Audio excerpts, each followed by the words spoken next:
So, guess what? We are very lucky today. We get to talk to Drew Harmon. Hey, Drew. Hey, Charlie. Thank you for having me. We have a big show coming up. We do. Yeah, I'm excited. It's a super fun club, super fun headliner, so it's going to be a fun weekend. Yeah, I'm pumped.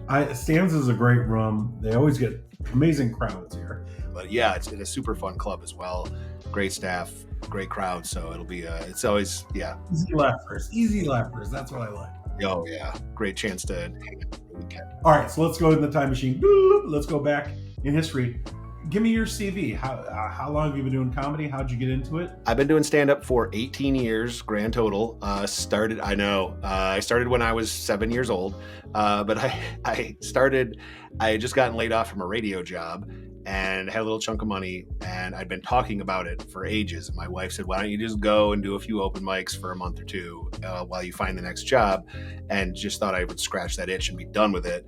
And now here we are, 18 years later. Part of that was I started in Michigan, moved out to California for quite a while, and then we moved back to be closer to family in 2020. But yeah, the whole time it's just been ongoing. I just moved locations a few times. All right, so let's go into that comedy mind of yours. What is the premise that you think is so funny that never works on stage? The one I cannot figure out is talking about physical media, how all physical media has been like coming back, like records, Blu-rays, VHS tapes are even coming back, cassette tapes are even a thing.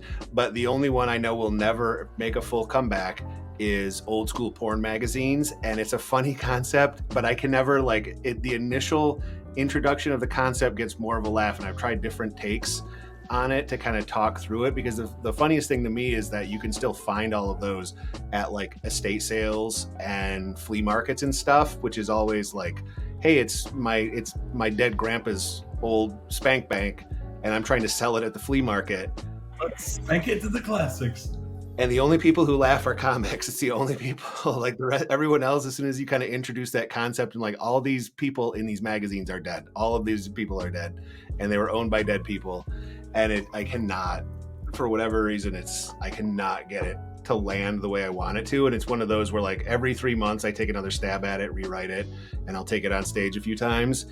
And once I'll get a few little nibbles here and there, but it never hits like I want it to hit. It never, like, whenever I try to put it into a longer set, it's always the dead spot in the set of like when you watch the tape later, I'm like, oh, that's not working, gotta yank it. So yeah. I'm such a geek. When you were setting that up, I thought you were going to talk about jazz drives and zip drives, which I still have a box of.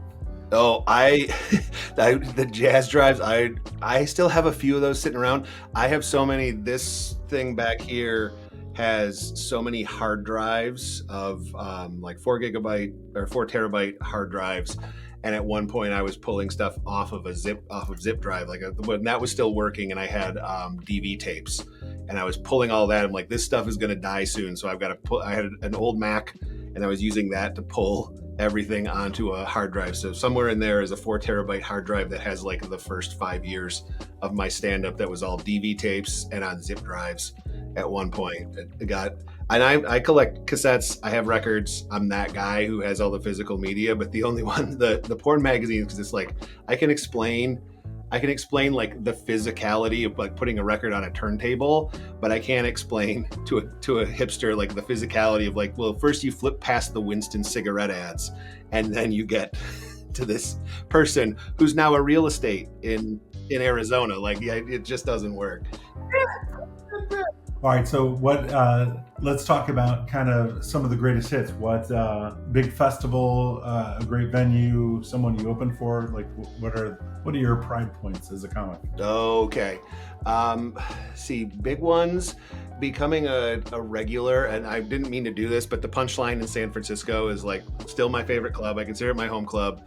That spot is like magical, so I still get to go back about once a year and do that one, and that one is like classic.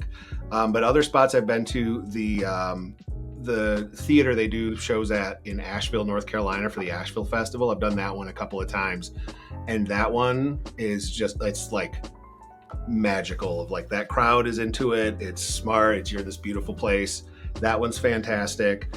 And the Comedy Store. I mean, like that place. I've done sets there before it went from being like super dark and weird, and then I went back after all of a sudden it was like a warm, welcoming place again, and it's much better as a warm, welcoming place. But still, like when you're on stage, even back in the day before it started to get like fun to be there again, you can feel that energy of like the ghost of Sam Kinison is angry he can't do Blow anymore. Like it's that place, it feels like it's supposed to be comedy, even though it was like a gangster hideout before the Comedy Store. And like you feel people have died there, weird shit's gone on, and here's a bunch of jokes, and here's multiple rooms with degenerates telling jokes. It's like the most logical place for comedy. What's the dream? Do you have a comic dream or a comic goal?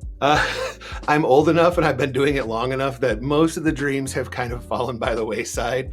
I've also been lucky enough to have enough of my comedy friends start to get to those spots that we had all talked about being the dream, and they still can't pay their rent. So then when I started to get, I got a really good job that I like about 6 or 7 years ago, and I was still doing comedy.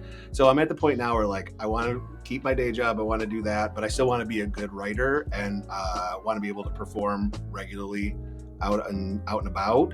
I also really at some point want to do some sort of like special, like a 30-minute thing of like well-produced, multicam, really solid in a really great venue, high quality. Like that's something that I wanted to do an album like 10 years ago, and then all of a sudden everyone started doing it. I'm like, nah, it's kind of like, I don't need to throw another one into the mix. There's been some really crummy ones too. I've seen some people who just like literally just take their phone and set it on a table in the middle of a venue and do 30 minutes and then put that out and say, this is my album, everybody. And it's awful. So I want to make something that's really, really good that eventually if I stop or decide it's like, hey, I ain't got the chops anymore, I can always point back and like, hey, but I was good. I made this, it's a thing. It's good. I just want to do that. So who are the household name comics that you love? Let's see. Still love Patton Oswalt. That was one of my guys early on, and still big on Patton Oswalt. Steve Martin, I go back to over and over again for silly. I think especially these days of like, because at one point then he just rejected politics, and I feel like we've got that kind of thing coming at some point. Of like, there's a lot of political stuff, and I feel like we've got silly, and I don't care about what's happening in the news. I feel like that's coming again. I love the documentary he just put out, the 2-part. What was it? Oh yeah, so good. And then the book, Born Standing Up. Any person who's into comedy or has been doing comedy, if you haven't read that book, you got to read that book. It's just so good. And the other stuff, Maria Bamford, the creativity there, amazing. And then Dan Soder. I work with Dan at the Punchline in San Francisco, and that dude is a beast and like super likable. But then to watch him work on the set, and like he had stuff that if you or I had that bit, we're like, oh, that's done, that's written in stone, that's killer. And meanwhile, he's tweaking it and moving stuff around. Emo Phillips was the same way when I worked with him, but Dan. Like Emo's a very interesting writer, love Emo, but Dan is like managing to sneak in really high concept, smart ideas in this kind of like casual, like, hey, I'm not that smart of a guy, and then they like sneaking stuff in there, and it's really great to watch. Who's the unknown that like you've discovered like, oh man, more people need to hear about this comic? Oh yeah, so I've got two that I wanted to mention. One is a guy that I came up with in San Francisco. He has since moved to Philadelphia, and he's out there doing the grind. His name is Jules Posner. Super funny dude. He's been doing it a long time. The other person I want to mention is a comic from around Detroit. Her name is Mary Spencer, and Mary is like quietly one of the sharpest, most brutal writers I've seen in a while. Like super great. Like those are two comics. Keep an eye out. Jules is out and about touring a bit. Mary's just starting to get to that point of like opening at clubs and doing stuff. But if you have a chance to see either of those people, check them out. Great recommendations. What movie do you put on when you need a good laugh? What's your go-to comedy film? Go-to comedy is that movie Spy which now I'm drawing a blank on her name. The woman who was in Bridesmaids. Melissa McCarthy, is that? Melissa McCarthy. So that movie kind of quietly came and went. I think it was a hit in the moment.